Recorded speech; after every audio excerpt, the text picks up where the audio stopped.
Boa noite, meus queridos, mais uma vez. Já saudei às 18 horas hoje no início da nossa celebração, quando fizemos a ceia do Senhor. Saúdo-vos novamente com a paz do nosso Senhor Jesus. Meus irmãos, Jesus tinha um primo chamado João, que nós conhecemos como João o Batista. Muitas pessoas erroneamente atribuem o nome da Igreja Batista a esse personagem bíblico, né? Porque as pessoas às vezes conhecem João Batista, imaginam que a Igreja Batista veio de João Batista. Não, a Igreja Batista não veio de João Batista. A Igreja Batista veio de Jesus, o primo de João Batista. Mas João Batista, ele tinha uns hábitos alimentares muito peculiares. Ele comia gafanhotos, ele tomava mel silvestre, ele tinha uma indumentária, uma roupa atípica para a época também. Ele vestia a roupa, vestia pele de camelo, as roupas dele eram de pele de camelo. E João Batista era um profeta. Naquela época existiam vários que se auto-intitulavam profetas, que se levantavam para falar de Deus, para falar das religiões aos quais eles queriam ou fundar ou criar ou seguir. João Batista vem pregando um caminho, ele vem anunciando um caminho, ele vem trazendo uma palavra. E junto com João Batista, muitas pessoas começam a pensar em suas próprias vidas. João, ele anunciava às pessoas uma boa e uma má notícia. A má notícia é o coração enganoso, pecaminoso. A boa notícia é que poderia haver arrependimento desse coração enganoso, pecaminoso. E aí João anunciava isso, clamava pelo arrependimento, pregava o arrependimento, anunciava o arrependimento. Quando essas pessoas se arrependiam dos seus pecados, e quando essas pessoas passavam por esse entendimento, passavam por essa compreensão e tomavam a decisão de se arrependerem, João as anunciava como uma iniciação religiosa nas águas, chamada de batismo, né? O que é batismo? A palavra batismo não vem do português e também não vem do contexto religioso. A palavra batismo vem do contexto das ferramentas cortantes, das espadas. Quando o ferreiro construía ali a sua espada, a espada para o guerreiro usar na guerra, ele terminava de cunhar ali aquele pedaço de madeira, e aí ele ia dando forma, e colocava no fogo e aquecia. Aí ficava naquele formato, ficava vermelho, de tão superaquecido. O ferro ficava aquecido para ser moldado, e aí o ferreiro, quando estava pronto, ele batizava, ele imergia toda a espada na água, e com essa imersão criou-se o nome de batismo. Ele batizava. Por isso que nós cristãos não temos o costume de pegar um pouquinho de água, jogar na cabeça do membro e dizer que ele foi batizado. Batismo por imersão é um pleonasmo vicioso, é igual subir para cima e descer para baixo. Se é batismo, é só por imersão, porque a palavra batismo quer dizer imersão. Por isso nós trazemos um tanque para cá, mergulhamos a pessoa, simboliza que a pessoa morreu para o mundo, nasceu para Cristo. Então tem todo um contexto prático da palavra de Deus para isso. Mas João ia lá e mergulhava as pessoas, e essas pessoas saíam dali e era um batismo de purificação. Esse era João, trazendo palavras proféticas, trazendo a palavra do arrependimento. Algumas pessoas, e João batizava. Esse batismo era uma iniciação. Então, a partir de João, ou nos contextos de outras religiões também, toda religião inicia os seus adeptos com algum tipo de batismo. O nome ficou comum a todas as religiões. Então, o batismo não se inicia em João, outras religiões já fazem batismos por imersão na água. Eu expliquei que a palavra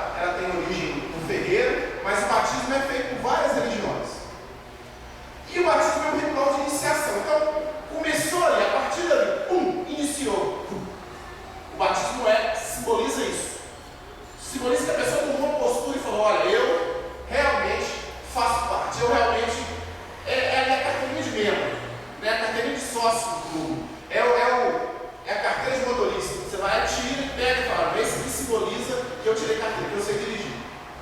O batismo é uma coisa. Aliança dele, não, isso aqui simboliza que eu casei. Então, é um símbolo de pertencimento ao batismo. João pregava o batismo por arrependimento, mas João não era Jesus. Alguns acreditavam que ele fosse Jesus.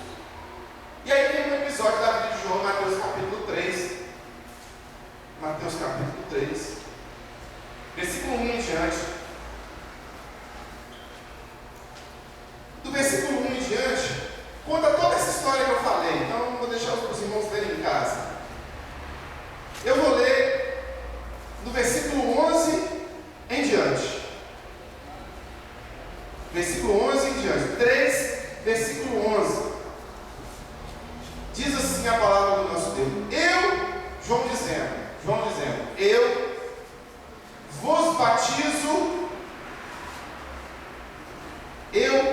vos batizo com água para arrependimento. Mas aquele que vem depois de mim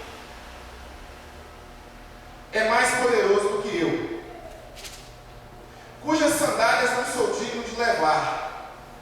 Ele vos batizará com o Espírito Santo e com fogo. A sua palha ele tem na mão e limpará completamente a sua eira. Recolherá o trigo no celeiro, mas queimará a palha em fogo inextinguível, fogo que nunca se apaga. Glória a Deus, Marcos, para a primeira parte, porque a segunda parte é sofrimento e dor, é misericórdia. Agora, João aqui está dando testemunho de Jesus. Por que ele está dando testemunho de Jesus? Porque nos versículos anteriores aqui, João vai falando, vai explicando, vai trazendo a noção de quem seria Jesus. Alguns destes saduceus, fariseus, pessoas que estavam ali, não para seguir as palavras de João, mas para averiguar o que aquele cara estava querendo dizer, eles faziam isso com Jesus também, para testar. Eles ficaram ali rodeando e eles ficaram querendo saber se João era o profeta, se João era o Messias, quem João era. Fazendo perguntas para que João de alguma forma caísse numa pegadinha. Não foi o que eles fizeram com Jesus. João encara esse e chama eles de raça de víbora. Né? João e Jesus eram politicamente incorretos. Né? João e Jesus davam nome aos bois. Hoje em dia você não pode dar nome aos bois. Hoje em dia você é pressionado a ficar, né? Não vamos dar nome, não vamos falar de inferno, né? Não vamos certificar, né? Mas João e Jesus não eram assim. E João encara a raça de víboras. E João responde. E João ensina. E João fala que ele não era o Messias. Que ele não era o Messias. Mas aí ele fala que viria esse que não somente batizaria com água, porque João batizava só com água, pelo arrependimento. Mas esse que viria depois dele, que é Jesus, batizaria com o Espírito Santo e batizaria com fogo. Aqui nós vemos João apontando na pessoa de Jesus para duas formas de batismo. Quando você lê o texto, não dá para você entender que há uma forma de batismo na explicação. Não há uma forma de iniciação batismal. Não dá uma forma de começo. O que o batismo faz? De imersão. O que o batismo faz? O batismo ele é um ritual de iniciação. Não é isso? É um ritual de iniciação. Então, João diz assim: olha, eu batizo vocês com água, por causa do arrependimento de vocês. Mas ele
entrou em coração humano. A ilustração que nós temos deste lugar, meus irmãos, é perfeita. É a ausência completa de sofrimento, a ausência completa de dor. Há uma ilustração, uma tentativa de ilustração que diz que as ruas são de ouro e de cristais. Meu querido, ouro para nós é uma coisa preciosa, né? Não é precioso? A grama do ouro é caríssima. Quanto é uma grama de ouro? Não sei, por fora, mas é caro. Se você pega uma barra de ouro de 1 quilo, é caríssimo. É caro, é precioso para nós. Né? Se você tiver uma quantia em ouro, você tem um alto investimento. Não é isso? Nós não. Uma pessoa que tem muito ouro, ela não tem muitos bens, ela não tem ser uma pessoa rica. Meu irmão, minha irmã, ouro no céu vai ser asfalto. Asfalto. Vou pisar. Vai ser porcaria, porque não tem nada que se compare aqui neste mundo a esse celeiro celestial. A esse celeiro celestial. E aí João aponta. João diz, olha, ele vai juntar o trigo no celeiro celestial. É óbvio, claro, evidente que todos nós queremos estar no celeiro celestial. Eu não conheço uma sequer pessoa, e eu já vi muitas pessoas na beira da morte, eu já vi muitas pessoas morrendo quase. Eu já tive a oportunidade de estar com muitas pessoas no finalzinho das suas vidas. O meu ofício me permite isso. E eu nunca vi nenhuma pessoa que quer. E eu sempre faço uma pergunta, óbvio, não perco a oportunidade, mas eu nunca vi nenhum sequer dizer que não quer estar no celeiro celestial. Todos os que estão para morrer sempre me dizem que querem habitar no celeiro celestial com Jesus. Se eu perguntar para todos que estão sentados aqui, se eu perguntar para você que nos acompanha pelo vídeo agora, você vai me dizer, quero fechar o olho aqui e quero abrir o olho no celeiro celestial, porque eu quero habitar num lugar onde não haja sofrimento, onde não haja dor, onde não tenha fogo inextinguível. Porque o fogo inextinguível é sofrimento. O fogo inextinguível é sofrimento. Então eu quero estar cá. Todos vão dizer isso. Mas para estar aqui, é preciso ser trigo. Porque ele vai separar o trigo da palha. A palha vai para o fogo que nunca se apaga. Mas o trigo vai para o celeiro. Eu pergunto para você, você é trigo? Você é trigo? Porque para ser trigo, é preciso ter gosto de trigo, é preciso se vestir como trigo, é preciso ter cor de trigo, é preciso ter cheiro de trigo. Quando você pega no trigo, você sabe o que é trigo. Existe uma diferença entre trigo e palha. Trigo é trigo, palha é palha. E por mais que eu tente passar uma cor bonita, colorir e maquiar a palha, ela vai continuar sendo palha, não tem jeito. Você é trigo? Para que eu seja trigo, é preciso que eu entenda. É preciso que eu entenda que para habitar no celeiro celestial, eu preciso ser propriedade exclusiva daquele que vai fazer a ceifa. Aquele que vai ceifar. O agricultor que vai chegar e vai recolher. Eu preciso ser dele. Eu preciso ser útil a ele. Meu irmão, o trigo é útil.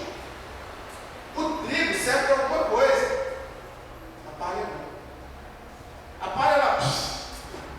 Do trigo nós fazemos o pão. O trigo é útil de alguma forma. O trigo tem sabor. O trigo ele é diferente. O trigo ele é maleável na mão daquele que trabalha com ele. O trigo é trigo. E não há nenhuma possibilidade de, uma vez sendo trigo, o inimigo arrebatar o trigo da mão daquele que é dono do trigo. Então, para que você seja trigo, é preciso que você seja propriedade de Jesus. É preciso que você se entregue a Jesus. Ele precisa ser o seu Senhor. O que o Senhor é? É o dono. O Senhor é aquele que manda.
está apontando para mim, para você, para o seu e para o meu futuro.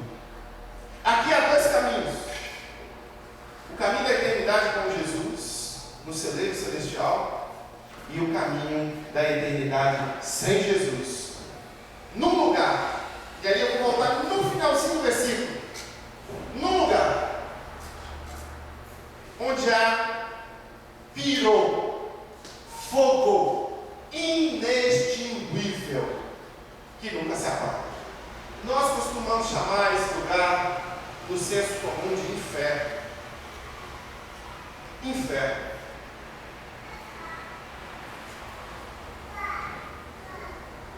Muitos dos nossos irmãos em Cristo fazem uma pequena confusão aqui nesse texto. Eles imaginam que Jesus está fazendo apenas um apontamento de um caminho. Eles não olham para esse texto e entendem que Jesus está fazendo um apontamento para dois caminhos, não. Eles entendem que Jesus está fazendo um apontamento para um caminho. Na verdade, muitos deles entendem isso porque nunca leram o texto. Um dia eu estava conversando com um e ele disse para mim assim: eu quero ser batizado com fogo. Não fui batizado com fogo ainda. Eu olhei.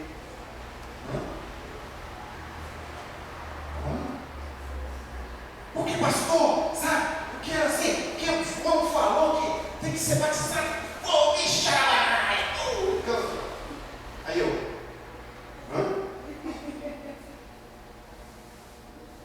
porque, pastor, sabe?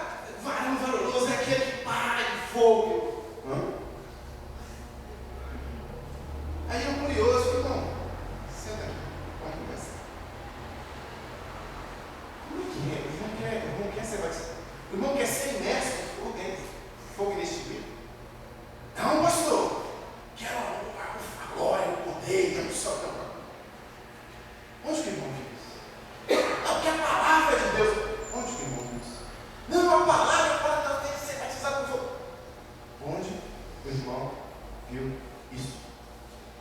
Aí pegou a Bíblia, folheou, e eu estou esperando. Folheando.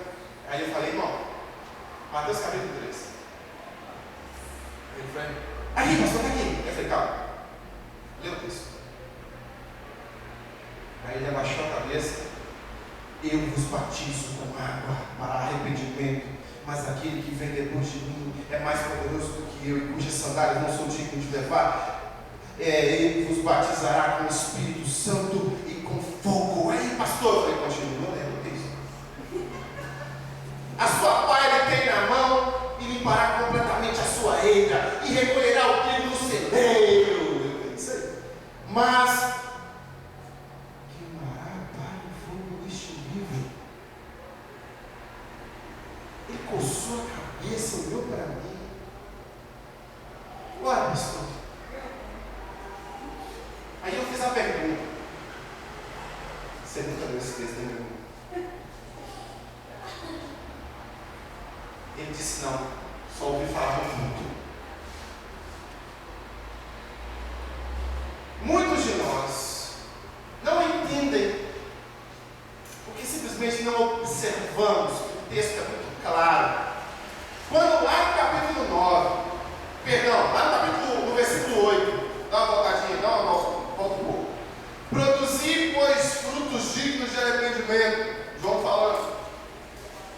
Produzir, pois, frutos dignos de arrependimento. E não comeceis a dizer entre vós mesmos: temos por pai Abraão, porque eu vos afirmo que destas pedras Deus pode suscitar filhos a Abraão. Já está posto o machado à raiz das árvores. Toda árvore, pois, que não produz bom fruto é cortada e lançada no fogo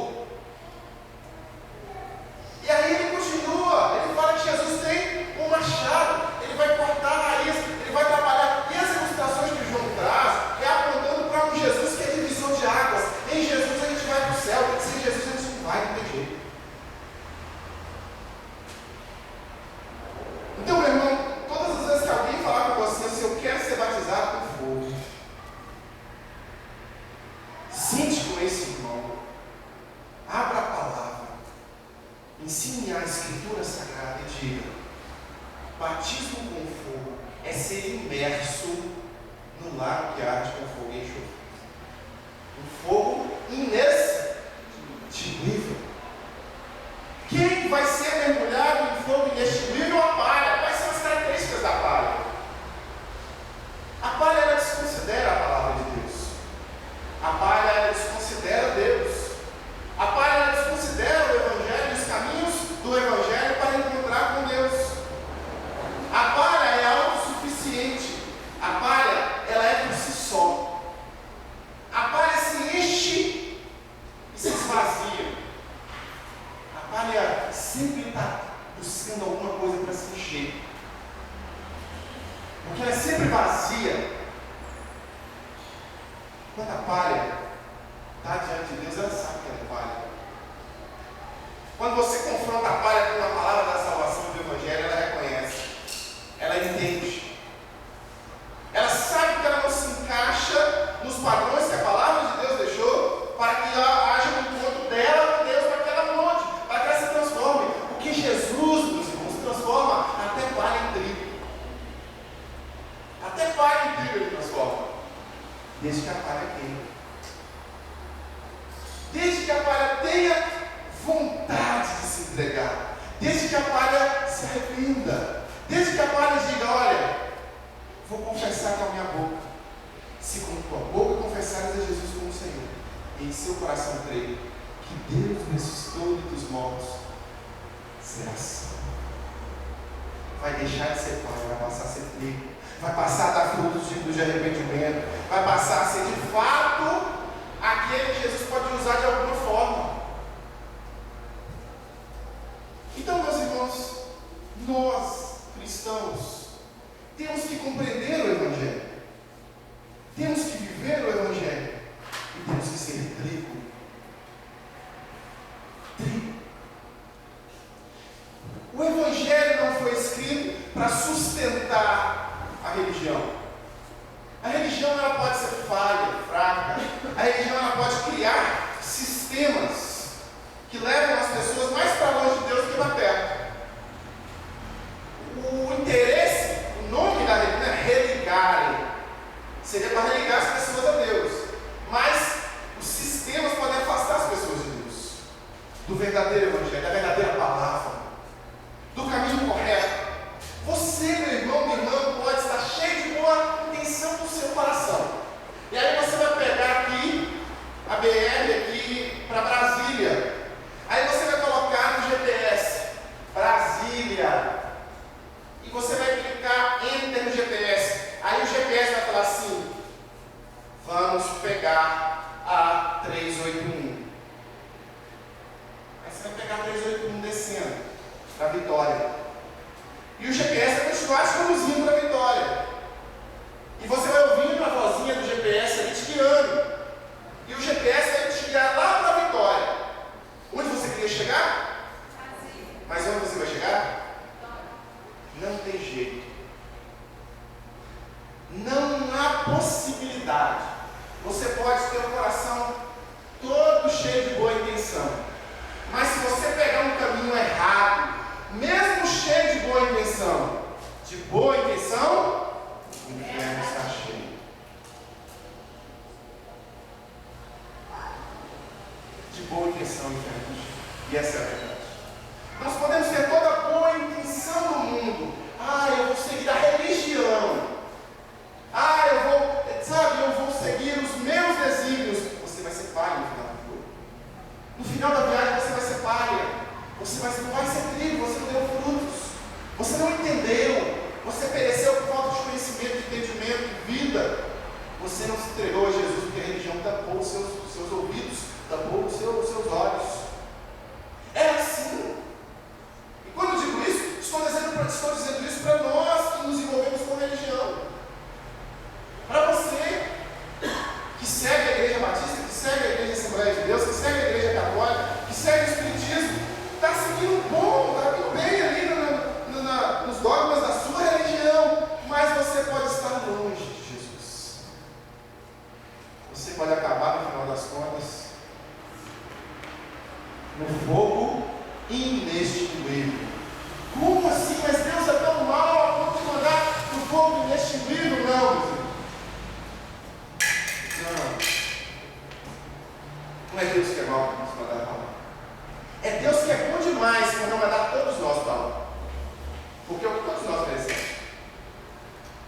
Nós não valemos nada.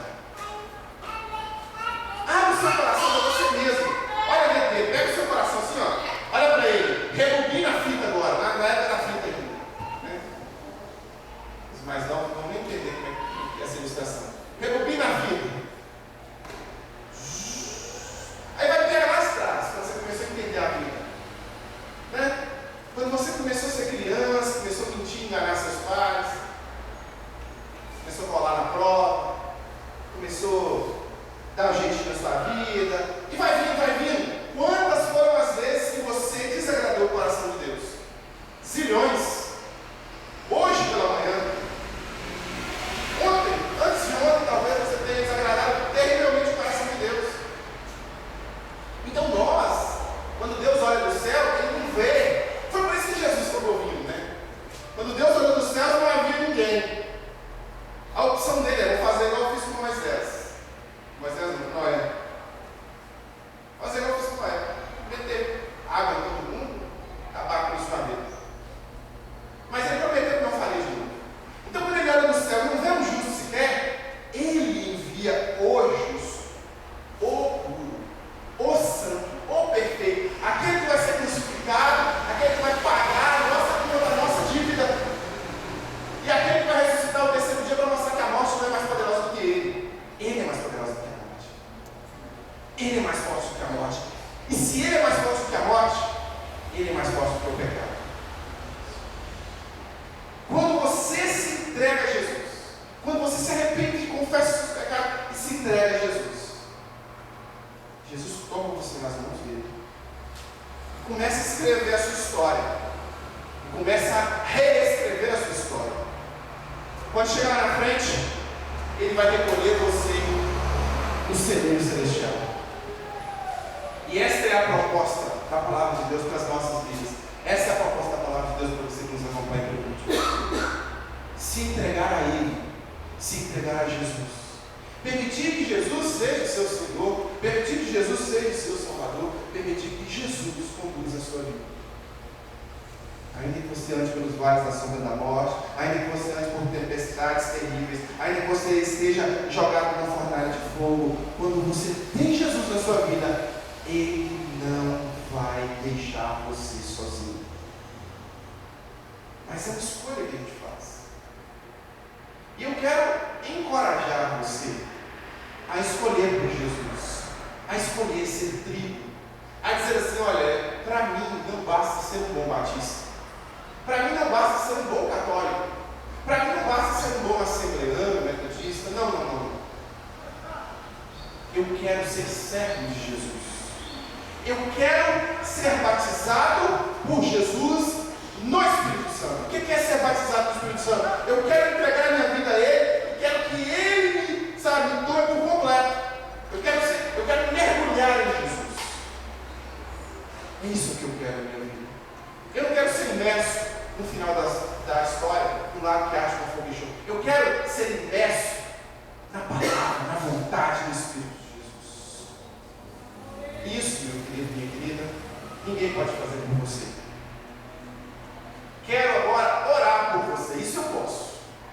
Orar por você eu posso. Pedir que Deus te abençoe, pedir que Deus seja com você. Mas eu não posso decidir por você. E se você quer decidir por Jesus, eu quero te dar uma oportunidade de decidir por Jesus agora. Pastor, como que eu posso decidir por Jesus? Eu já errei tanto, eu falhei tanto, minha vida toda dó. É por isso mesmo. Porque não existe vida certa. Porque não existe aquele que é certinho. Porque todos nós somos indesculpáveis, pecadores e falhos. E você vai saber de você. Aí você pode olhar para Jesus e dizer: Senhor, me perdoa. Eu quero receber o Senhor hoje. Eu quero entregar minha vida ao Senhor hoje. E quero te surpreender na história. A partir de hoje, porque eu quero de fato ser trigo nas tuas mãos. Porque eu quero que o Senhor quer ser maleável nas tuas mãos. Quero que o Senhor mesmo recolha de forma doce, suave e me coloque no final da história no celeiro celestial. Porque eu pertenço ao Senhor. Não é porque meu pai tomou essa decisão por mim, não é porque minha mãe, porque minha esposa, meu esposo. Não, eu quero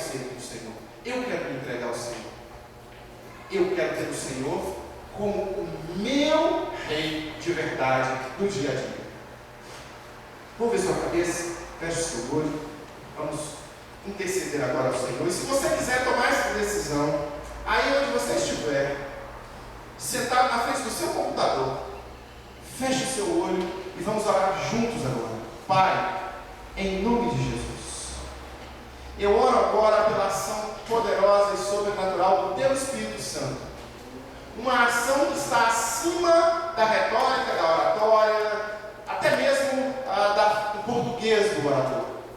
A ação do Teu Espírito Santo é que convence. A exposição do Teu Evangelho foi feita. A exposição da Tua palavra foi feita.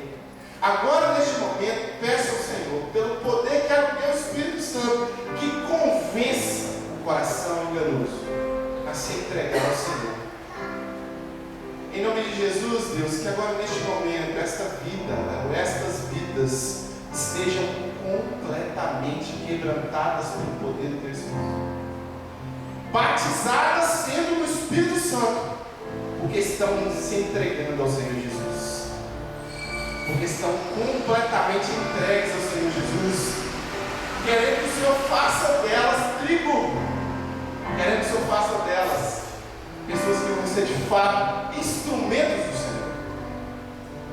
Confirme a oração deste coração, escreva este nome no livro da vida, faz uma vida nova a partir desta vida, e seja com ela todos os dias até a consumação dos séculos. Use-a, salve-a,